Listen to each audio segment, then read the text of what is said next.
Yavapai Broadcasting and the City of Cottonwood proudly present Inside Cottonwood, an inside look at the decisions and issues of the City of Cottonwood.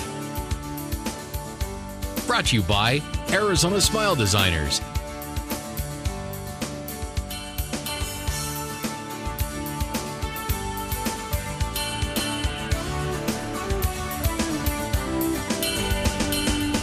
Welcome to Inside Cottonwood. I'm Mayor Diane Jones, your host. I'm going to have a very great show today. I'm excited about our guests. We have Dr. Donna Michaels with us today on our left, and in the middle here we have Elva Coor. But first of all, we're going to take a short break because we have a video that we would like to share with you about the O'Connor House.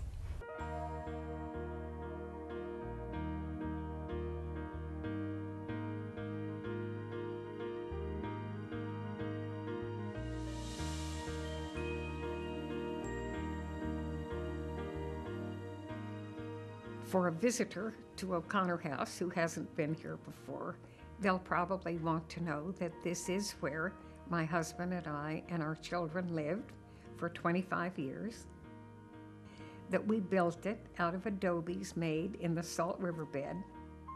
We tried to incorporate some of what Arizona stands for, with big windows so we can look out and try to see the past where we've been and the future where we'd like to go. I was appointed to fill a vacancy in my legislative district. One of the things that I would do on occasion is to invite all of the senators, Republican and Democrat, to come out to the O'Connor House, and I'd cook some chalupas or some other kind of food that was easy to fix for a group. And I'd get a supply of cold beer, and we would sit around outside, and we'd have a chance to talk to each other and get to know each other informally, in a casual setting.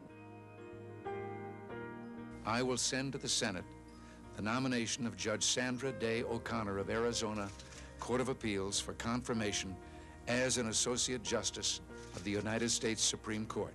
I've long believed that the time has come for the highest court in our land to include not only distinguished men, but distinguished women as well. I served 25 years on the United States Supreme Court. Every day when the members met, before going on the bench or before having a conference, each justice shakes the hand of every other justice. I think that's a wonderful practice. There's something about shaking hands with someone else that creates that tiny bond of humanity that makes you more apt to appreciate that there might be different views, but you have to work together some way to solve the problems.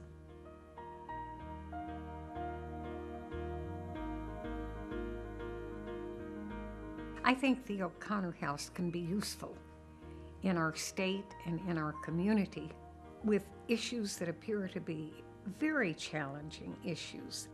That's the goal that we have for the O'Connor House, really, to try to help enable any group in our state that's facing contentious issues, help them understand the pros and the cons on each side of the issue, and help them hear valid arguments both ways and better appreciate what a good solution might be. And I hope we can help create that kind of an atmosphere and produce the kind of information that will help people who have to make those decisions make good decisions.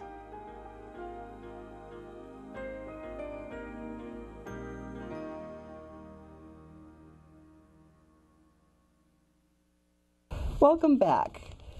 So we're here today to talk about voter engagement, the O'Connor House, and civility and how we converse with each other, which I think is so important. I know that on the Cottonwood City Council, we have signed a civility agreement. Right. And as a mayor, that's very important to me, that we talk to each other civilly and that we converse with the public back and forth, them to us also, in a civil manner.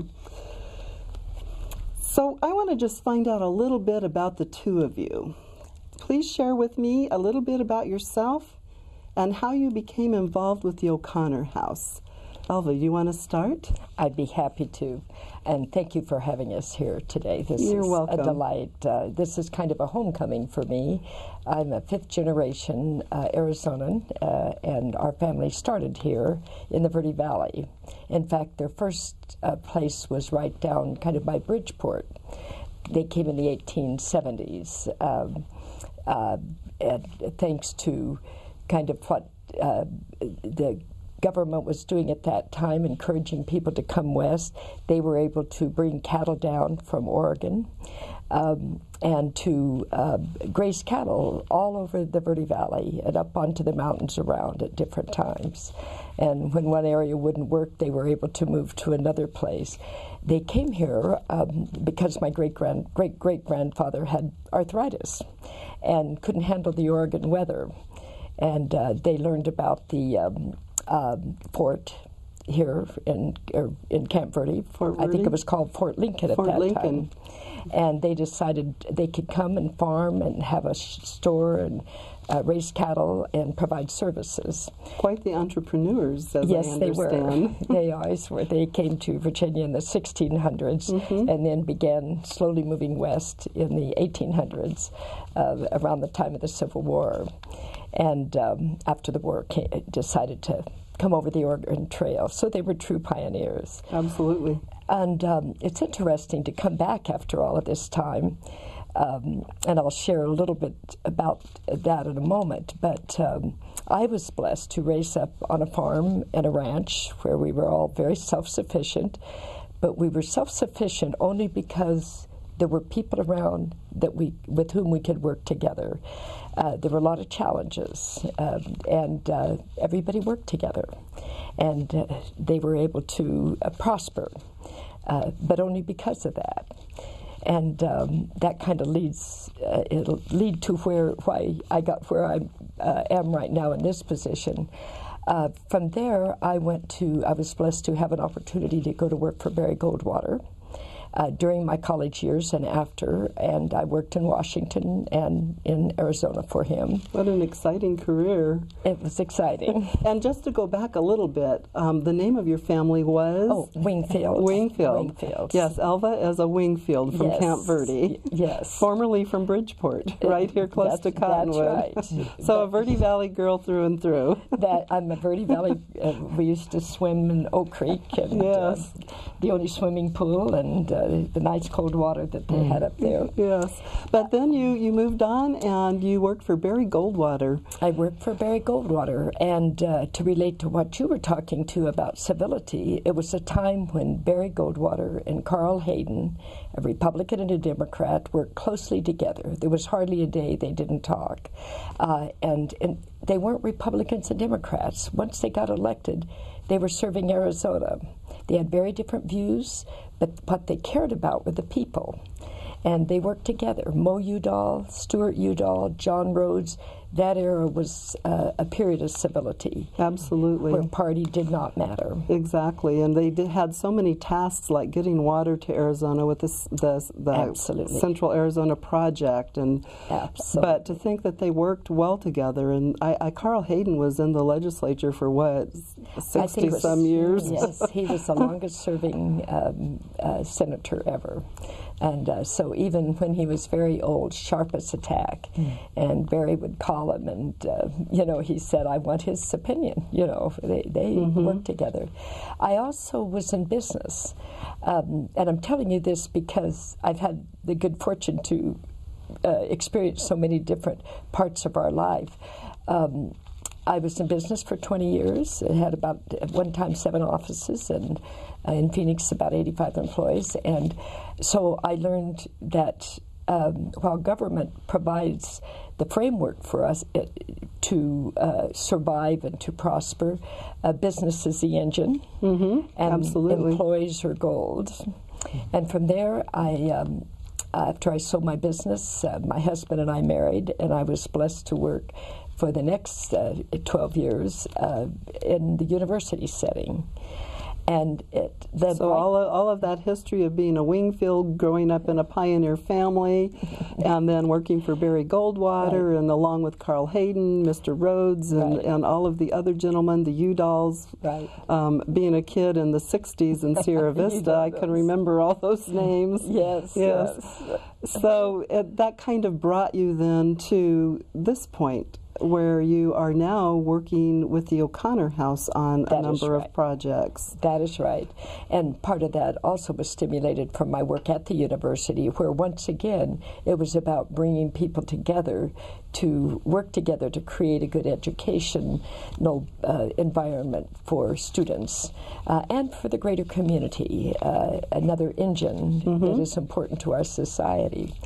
And Sandra and I met, or Justice O'Connor and I met in 1958 in a campaign. We were young Republicans, and I was a few years younger than her, but not many. But we knocked on doors. We really cared about our community, and we worked nonstop to try to create an engaged in civil society in a different kind of a way, and registering people to vote and getting them out and making sure our officials represented our views.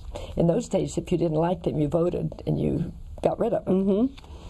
So that's kind of my story. And when some friends decided to move the Justice's home that was going to be demolished, they twisted my arm very hard. I'd never moved a house, and I'd never been a fundraiser. And I did not move the house, but got it moved. But I became a fundraiser. And but we didn't want the house to just be a house. The Justice said, let's use it the way I used it. She said, my husband John and I used it to bring people together to identify problems facing Arizona and to find solutions. And she talked about on the video that I thought was interesting, she would make some chalupas or something that was easy to cook and have all these people into her home. Absolutely. And that's what we did in those days. We don't see as much of that now, and I think that's part of our loss of connections with each other. That's exactly right. Today, our officials in Washington are there maybe 2.5 days a week, and they fly back to their home states, so they don't get to know each other. In the old days, they would go to the Senate floor, talk to each other, and resolve issues. They didn't fight. They would have thoughtful debates, but then they would go across to the Carol Arms and have a martini or something. Right. But it was a very different environment, and that's very much what brought me to this project.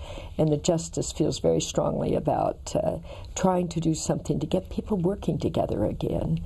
It's not about you and me. It's about all of these different entities working together. And we are government. I think of all those different things that I've had the good fortune to do, what I realized, it's not about big government or small government, it's about good governance.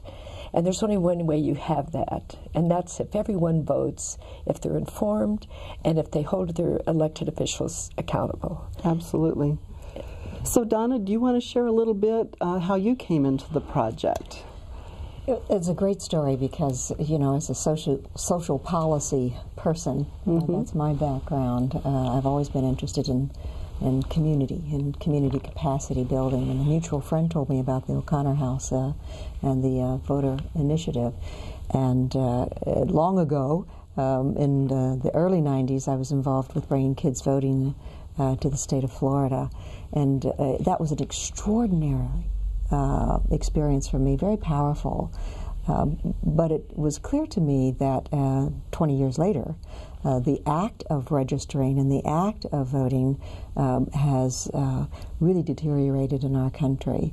And key to getting people excited about wanting to vote and actually being informed about the issues and then exercising that right is having conversation. And I'm sure you might agree with me that we all feel today, whether we're in a rural or urban community, that there's a great disconnect, a great malaise. We're frankly quite sad, and I'd be still depressed if it weren't for this this organization coming along and saying, you know, we can reweave this tapestry of civility back in to our society. And the genius to me of the Justice's vision has been to exercise this opportunity around celebrating our centennial and getting people excited about registering to vote by having conversation. Not what we're seeing on the national or local or state level, which is debate and conflict, but conversation, engagement in a way that makes us excited about being a member in our community and compels us by being excited to want to register to vote. And not only just that act alone, which isn't good enough anymore because so many people stay home, but become informed enough, not just from the 30-second sound bites that we all are inundated with during the evening news, but with the facts. To research. With the facts. And to feel so safe in doing that in our community gatherings. Locally, we have forums and salons and meetings on hot topics where we model how we can talk in a compassionate, respectful way again to one another. If the Haydens could do it, and our wonderful Arizona legacy families did it because they knew they had to, there's no reason in 2012 we can't do it too.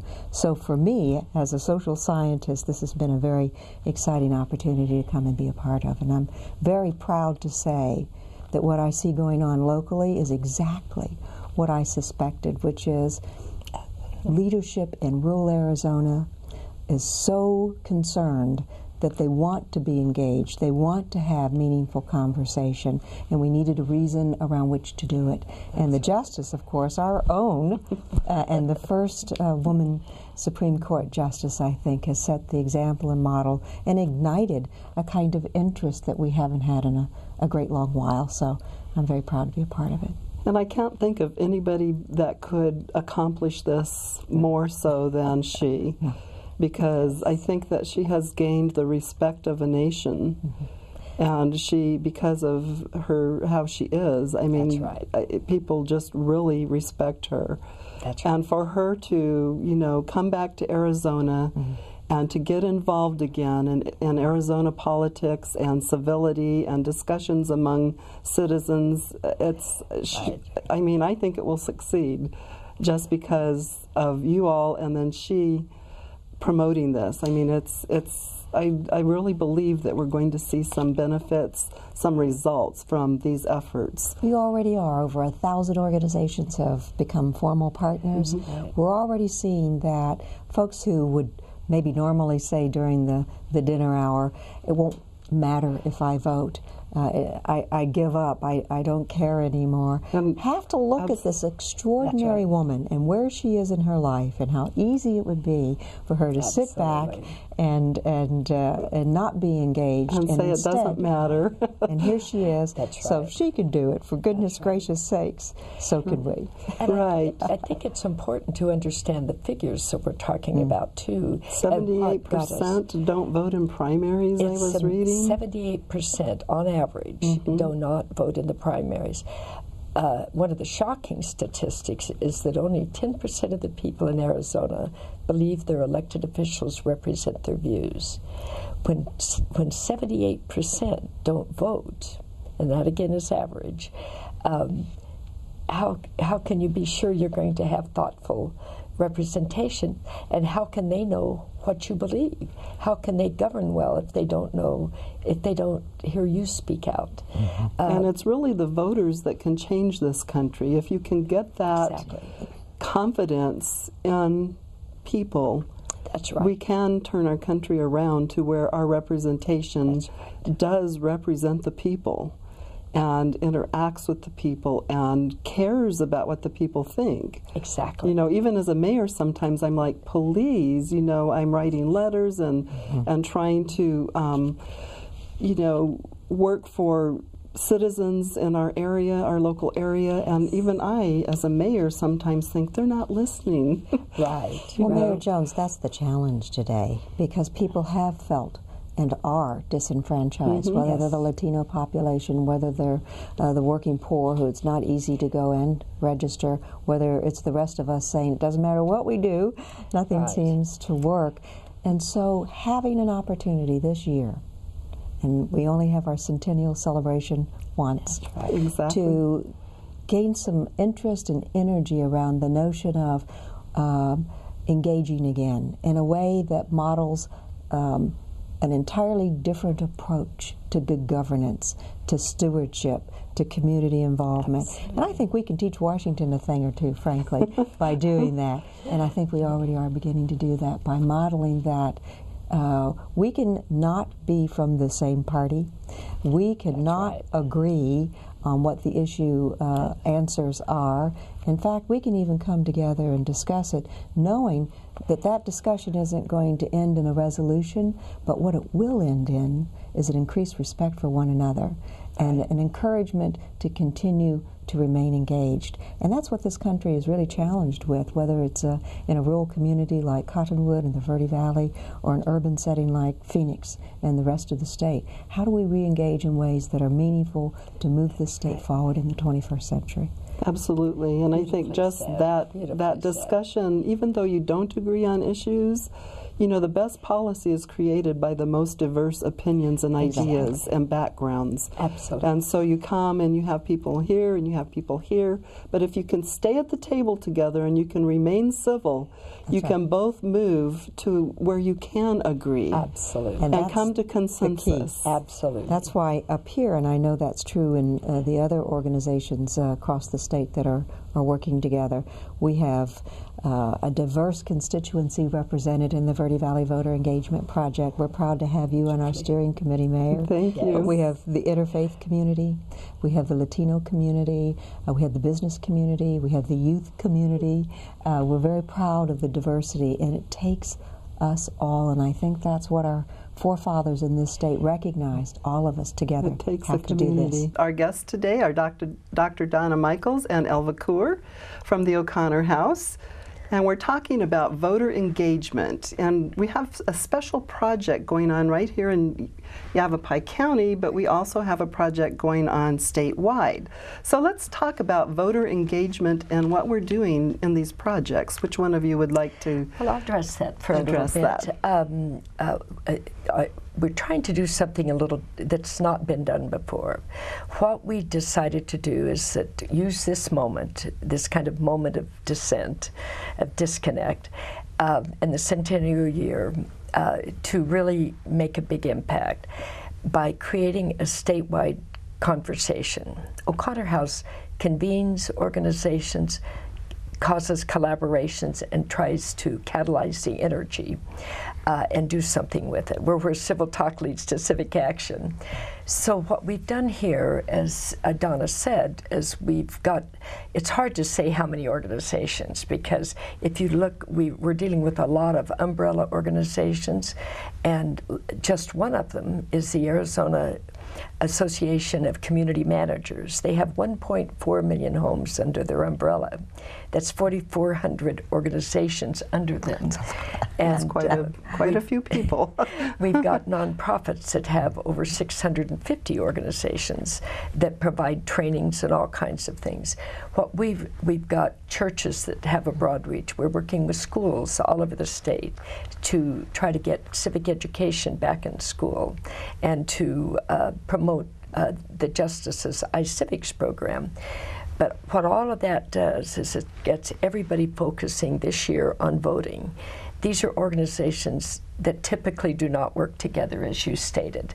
We're doing it on a statewide level, but then what we're doing differently as well is O'Connor House is going down to Sedona, the Verde Valley, and finding people like Donna that are willing to lead a project.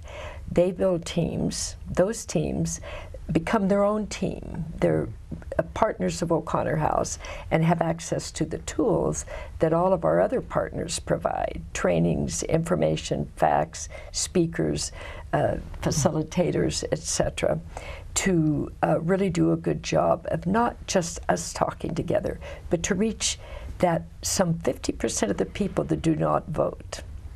31% in 2008 weren't registered. 42% of those registered didn't vote. And if you do the numbers on it, it's less than 50% in a presidential election. So what our hope is that with all of these groups, Girl Scouts, Boy Scouts, you know, future voters, young voters, the general population, all talking about it, and then coming together to form these teams to work through this campaign, and then to move on to greater other, I shouldn't say greater, nothing is greater than the vote, but other activities that can help their communities. So this is a long-term civic engagement project. So it's not going to really end at the centennial. It's just really beginning, and we're really pushing. That's right. I think May is a big push, isn't it, to get out to get people registered to vote. Up here it is. Okay, and in Yavapai County. Yes. And the end of July is when you have to be registered for the August primary. So you know, there's, but it's good. You have some elections in May, I believe, or June. I think do you it's have something? June, isn't it? June. Or is it? What do you? We need to be sure that we're finished registering actually by the end of June. Oh, really? Actually, yeah. Because overall it's July, I think. Yeah. So, but it's. You know, this is a catalytic moment that we can Absolutely. really... If someone wants to register to vote, as I understand it, they can go to the Secretary of State's website and register. That's right. Or another good thing they can do, and I think a real value of our local communities coming together and becoming formal partners with one another as well as the O'Connor House, is to provide website information on our Verde Valley Voter Engagement .org website, where we link with all of our partners, the town of Camp Verde, Cottonwood, of course, Sedona, Clarkdale. I think the only one remaining, and we're working toward that, is Jerome. So all of the Verde Valley communities are officially partners. Big Park Regional Council. Yavapai County Supervisor Chip Davis has agreed to support. An exciting piece of that is the director of our public health has offered to provide voter registration, training his staff through our volunteers to register voters, eligible voters when they come in for services at the clinic, reaching maybe as many as 50,000 people in a year. So it's about creating these initial partnerships where we can put our heads together, figure out how we can increase the numbers to move us from the lowest 10% in voter registration, and in the doing of that, find the points where we have common ground and can have the discussion and continuing discussion and work together, much like you do, Mayor Jones, with the water issues. We've got to come back to the table as a team, not as partisans. And I think that this centennial celebration year that allows us to increase registration of voters is going to be the catalyst that creates that opportunity for us. That's very exciting. Absolutely. And we have just about, oh gosh, a minute or 2 minutes here. And I do want to stress again that this is all nonpartisan. Yes. This is an effort that's not Republican, it's not Democrat, it's not any party, it is just citizens working to get people registered to vote and informed, because uninformed voting is not a good thing either. No. You need to have the education on the issues along with registering people to vote. Absolutely. And that's the exciting part of what the website opportunity, which is new to this initiative for us up here, can do. We list dates and times of meetings, public meetings, whether it's a town council meeting or whether it's a gathering to discuss a relevant topic for a community. And that's what gets people excited about thinking that maybe this is the time to register, and then actually becoming informed on the issues and voting. And the more each community can do to really push that and get your churches and your schools and children, working through children to get to their parents, the better. I would like to make one point. Okay, so in closing, I guess it's about time. So go ahead and share with us your thoughts. Justice O'Connor, at every meeting, she says, what's going to be your measurement? And we decided that the first measurement would be the primary this year, because that is one of the most fragile parts of our democracy, is not voting in the primary. And so we would like your participation to make sure that you have a record vote in this county in the primary elections. All right. And And it's about time to close. I want to thank my guests. We could have talked for a couple of hours today, I think. But in closing, I just want to say, I want to thank Dr. Michaels and Ms. Kaur, because we live in the greatest country in the world. And voting is an important part of keeping it the greatest country in the world. This is Inside Cottonwood, and we'll see you next month.